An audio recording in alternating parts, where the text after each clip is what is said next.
जब सास ने खा ली हंसने वाली दवा। कुसुम अपनी बहू सुरभि और बेटे ऋतिक के साथ रहती थी। कुसुम के पति सुरेश काम के सिलसिले में अक्सर शहर से बाहर ही रहते थे। एक दिन वो अपने घर आए और कुसुम के लिए बहुत सारी दवा लेकर आए। भाग्यवान, कहाँ हो तुम? अरे आ गए आप। इस बार बहुत दिनों में आए। और मैंने आपको जो घुटनों के दर्द की दवाई लाने के लिए कहा था वो तो लाए हैं ना आप? हाँ हाँ, तुमने जो भी कहा था वो सारी चीजें ले आया हूँ। बस अब एक गिलास पानी तो पिला दो। सुरभि, ए सुरभि, एक गिलास पानी तो लाना। सुरभि जल्दी से पानी लेकर आती है। सुरेश सुरभि के सर पर हाथ रखता है और उसका हालचाल पूछता है। बहू, ये तुम्हारी सास के लिए मैं कुछ दवाई लाया था। तुम देख लो ये दवा। तुम्हारी सास तो है बुलक्कड़, किसी और दवाई की जगह कोई और दवाई खा लेगी तो लेने के देने पड़ जाएंगे। सुरेश एक एक करके सुरभि को दवाई बताने लगा। देखो, ये घुटने के दर्द की दवा है। ये घुटनों के दर्द के लिए मालिश का तेल है। रोज रात को मालिश करनी है इससे। और ये बीपी की दवा और ये कमर दर्द की। एक दवाई की शीशी हाथ में लेकर कहते हैं, लेकिन ये दवाई किस चीज की है? लगता है मेडिकल वाले ने गलती से दे दिया। सुरेश कुछ दिन अपने घर वालों के साथ रहता है और फिर शहर से बाहर चला जाता है। सुरभि रोज अपनी सास को दवाई दे देती है, लेकिन एक दिन वो घर के काम में बहुत व्यस्त होती है और अपनी सास को दवाई देना भूल जाती है। लगता है सुरभि को आज बहुत ज्यादा काम है। चलो कोई बात नहीं, मैं खुद ही दवा ले लेती हूँ। अरे वाह, ये दवाई तो बहुत स्वादिष्ट है। थोड़ी सी और पी लेती हूँ। इस तरह कुसुम थोड़ी थोड़ी करके हंसने वाली दवाई की पूरी बोतल ही पी लेती है। माँ जी, आज मेरे मायके वाले आ रहे हैं, भैया का फोन आया था। क्या कहा, मायके वाले? अरे तो तू यहाँ क्यों खड़ी है? खाने में कुछ अच्छा सा बना ले।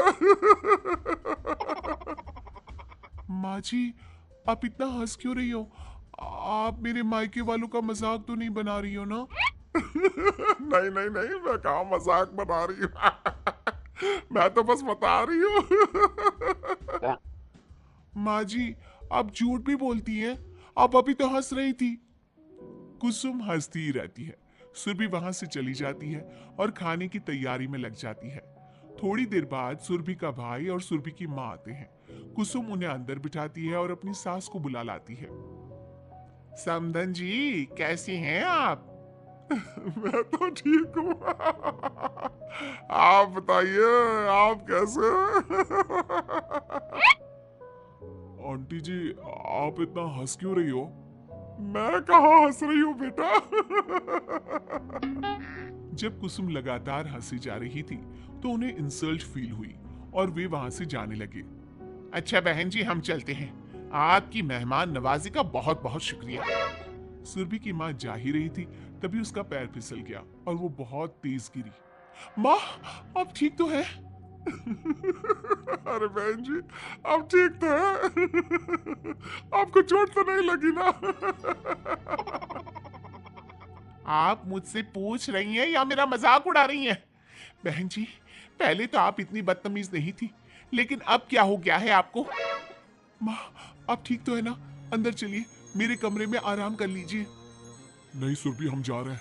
हमें अपना मजाक और उड़वाने का शौक नहीं है। और सुरभि, तुम अपनी सास का इलाज कराओ। इस तरह सुरभि के मायके वाले चले गए तो सुरभि का गुस्सा चौथे आसमान पर था। उसने अपनी सास से कहा, माँ जी, आपने मेरे भाई और मेरी माँ के साथ ऐसा क्यों किया? अगर आपको उनका यहाँ आना अच्छा नहीं लगा तो आप मुझसे बोल देती। इस तरह उनकी इंसल्ट करने की क्या जरूरत थी? नहीं बहू, मैंने कुछ नहीं किया। अरे भला मुझे क्या पड़ी है जो तेरे घर वालों का मजाक उड़ाऊंगी? देखिए देखिए माँ जी, आप अब भी हंस रही है। आपसे तो बात करना ही बेकार है। सुरभि वहां से चली जाती है। अगली सुबह सुरभि को बहुत तेज बुखार हो जाता है और कुसुम उसे आवाज लगाती हुई उसके कमरे में जाती है। सुरभि, सुरभि, क्या हुआ? अभी तक सो रही हो तुम? क्या हो गया? माँ जी, मुझे बहुत तेज बुखार आ रहा है। अच्छा। ठीक है, ऋतिक को बुलाती हूँ। माँ जी, मुझे बुखार आ रहा है और आप हंस रही हैं। अरे नहीं बहू, मैं कहाँ हंस रही हूँ। वो तो मेरी हंसी रोक ही नहीं रही है। माँ जी, जब आपकी तबीयत खराब होती है तो मैं आपका कितना ख्याल रखती हूँ और आप मुझ पर हंस रही हो। चले जाओ आप यहाँ से। बहू सुन तो सही।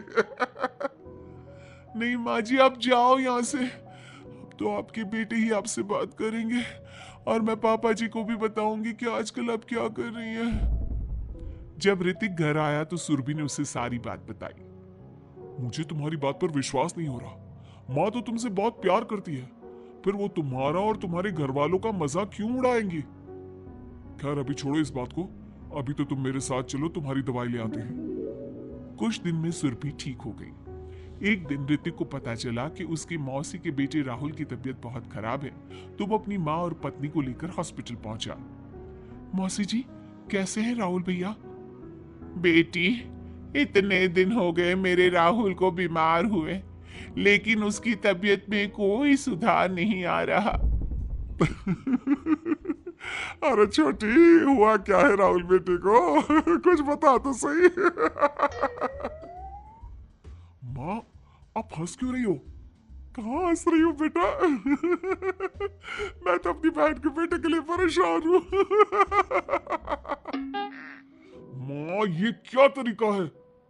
रहने दे बेटा, ये तो मैंने सुना था कि मुसीबत में साया भी साथ छोड़कर चला जाता है। आज मैंने देख भी लिया। अरे नहीं बहन, मैंने ऋतिक और राहुल में ना कभी कोई फर्क नहीं किया। फर्क तो दिख रहा है कुसुम दीदी। अगर आपके बेटे की तबीयत खराब होती तो आप ऐसे हंसती क्या? ऋतिक बेटा, ले जा अपनी माँ को यहाँ से।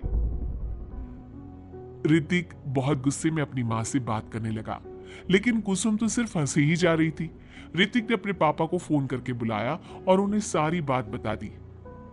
बेटा, तेरी माँ तो अपने घर वालों से बहुत प्यार करती है और वो बहुत समझदार है। वो ऐसी हरकत कभी नहीं कर सकती। जरूर कोई ना कोई बात है। कल मैं उसे डॉक्टर के पास ले जाऊंगा। शाम को खाना खाने के बाद सुरभि कुसुम को दवाई देने के लिए गई तो उसने देखा कि दवाई की वो बोतल तो बिल्कुल खाली थी जो सुरेश गलती से ले आया था। सुरभि ने वो बोतल सबको दिखाई। अरे, ये दवाई तो गलती से आ गई थी और मुझे तो पता भी नहीं कि ये किस मर्ज की दवाई है। कुसुम, क्या तुमने ये दवाई पी थी? हाँ जी, एक दिन जब वो काम में लगी थी ना, तो मैंने ये दवाई पी कर देखी थी। मुझे दवाई बहुत स्वादिष्ट लगी तो मैंने सारी पी ली। माँ, आपको दवाई स्वादिष्ट लगी? अरे आप भी बच्चों जैसी बात करती हो। ऐसे कोई भी दवाई नहीं पीनी चाहिए, इससे कोई बड़ा नुकसान भी हो सकता है। मैं अभी डॉक्टर से पूछ कर आता हूँ। ऋतिक डॉक्टर के पास गया और कुछ देर में वापस घर आकर सबको बताया।